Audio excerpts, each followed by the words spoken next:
My dear viewers and learners, welcome, Namaskar. Class 3 English Blossom 1 Lesson 2 The Monkey and the Crocodile.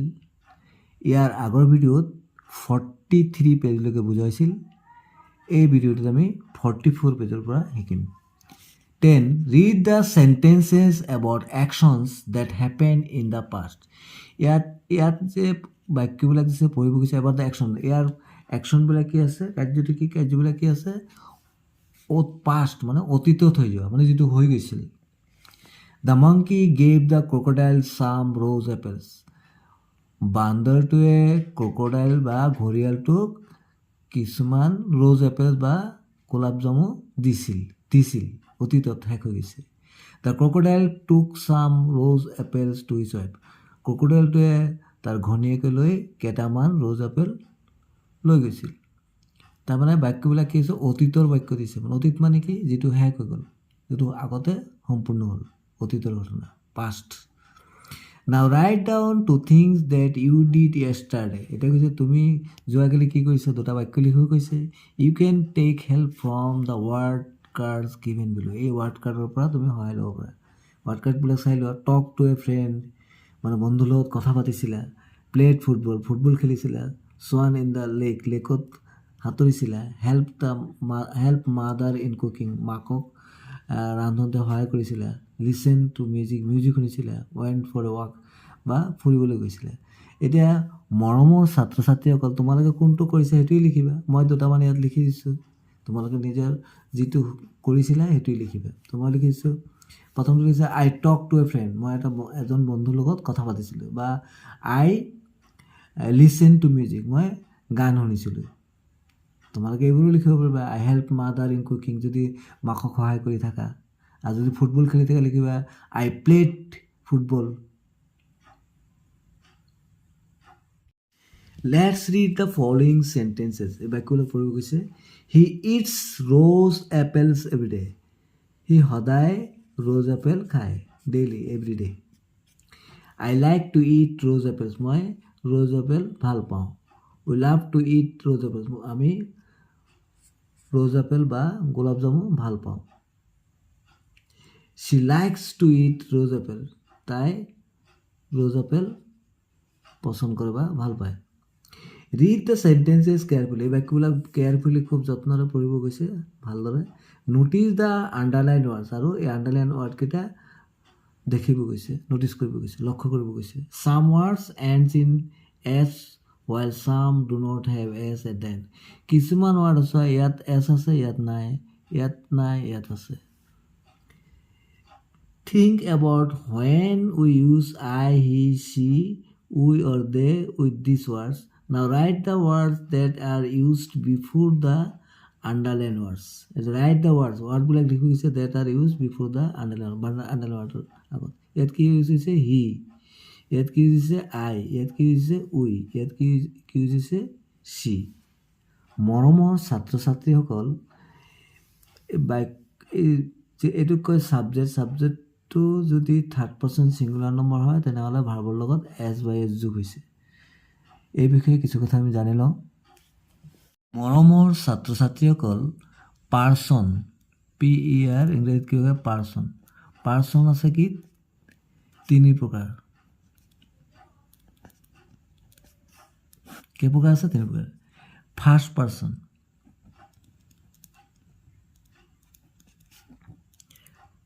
Person, second person, third person. আকৌ number আছে singular আৰু plural. Singular মানে হ'ল এক বচন, singular, আৰু এটা আছে প্লুৰেল, PLURL। এইটো হ'ল একবচন, এইটো হ'ল বহুবচন, মানে এটা বুজায় বা এজন বুজায়, এইটো এটাতকৈ বেছি। ফাৰ্ষ্ট পাৰ্চন কোনটো হয়, আই, ছিংগুলাৰত আই আৰু প্লুৰেলত উই। আৰু ছেকেণ্ড পাৰ্চন হ'ল ইউ, প্লুৰেলতো বহুবচনত ইউই। আৰু থাৰ্ড পাৰ্চন বাকী যিমান আছে, ছিংগুলাৰ যেনেকৈ হি হ'ব পাৰে, চি হ'ব পাৰে, কাৰোবাৰ নাম হ'ব পাৰে, ইট হ'ব পাৰে, আৰু প্লুৰেলত কি হ'ব দে, তেওঁলোক, এনেকৈ বেছি বুজালে। তাৰমানে কি এই বাক্যবিলাক যে দিছিলে, এই বাক্যবিলাকত আমি দেখিলোঁ প্ৰেজেণ্ট ফৰ্মত দিছোঁ মানে। তেতিয়াহ'লে আমি যদি প্ৰেজেণ্ট ফৰ্মত যেনেকৈ যদি আমি আই লিখোঁ, এটা বাক্য লিখিছোঁ যেনেকৈ আই লাইক টি, মই চাহ ভাল পাওঁ, এইটো লিখিলোঁতো। এইটো ফাৰ্ষ্ট পাৰ্চন ইউজ নে? ফাৰ্ষ্ট পাৰ্চন থাকিলে এছটো যোগ নহয়।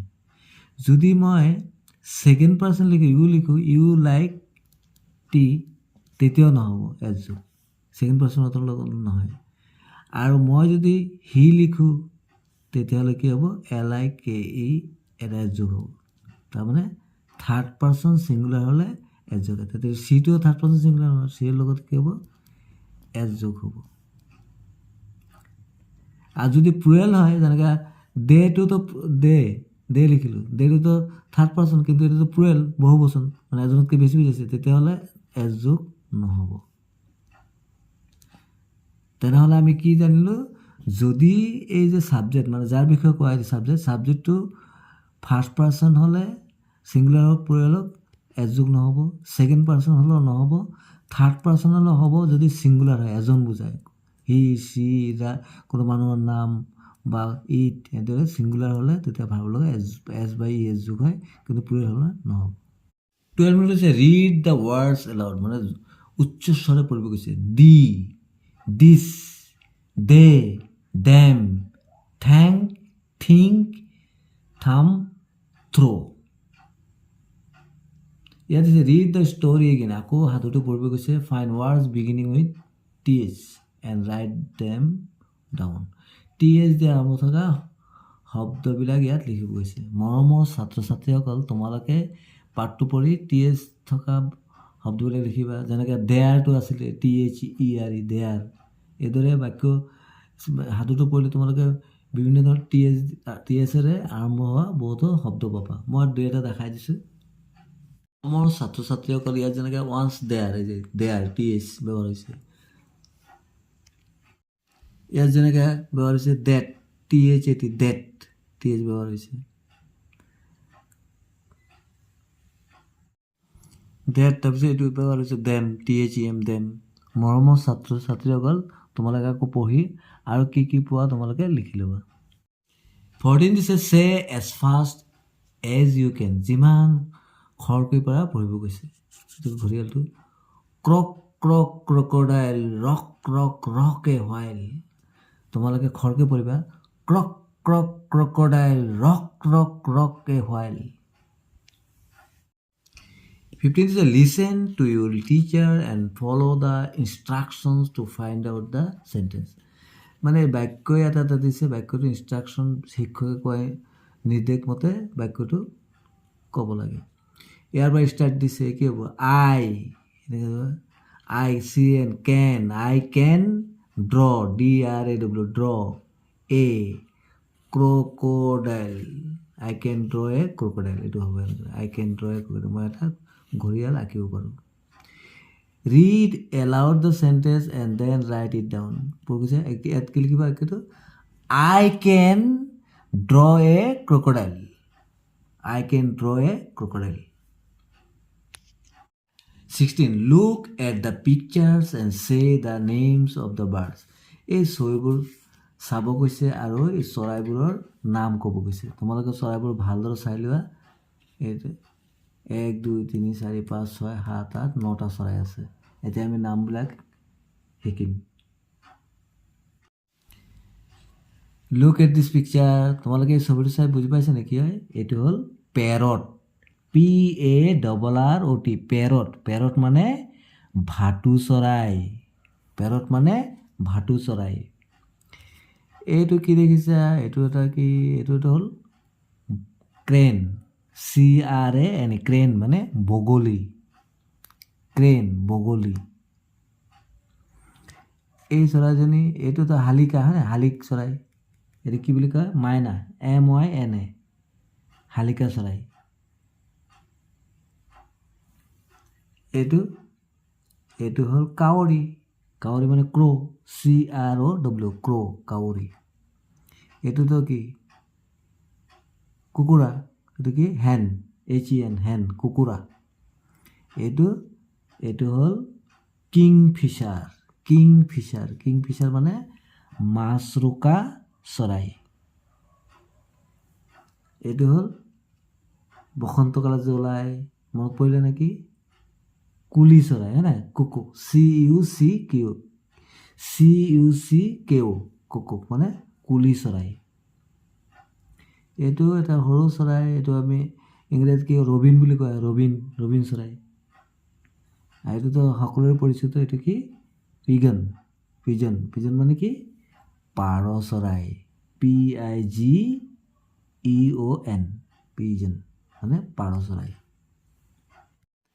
থ্যাংকস ফৰ ৱাচিং, ষ্টে কানেক্টেড। এই ভিডিঅ'টোত আমি 46 পেজলৈকে শিকিলোঁ। পৰৱৰ্তী ভিডিঅ'ত 47 পেজৰ পৰা শিকিবলৈ যত্ন কৰা হ'ব। Thank you so' much.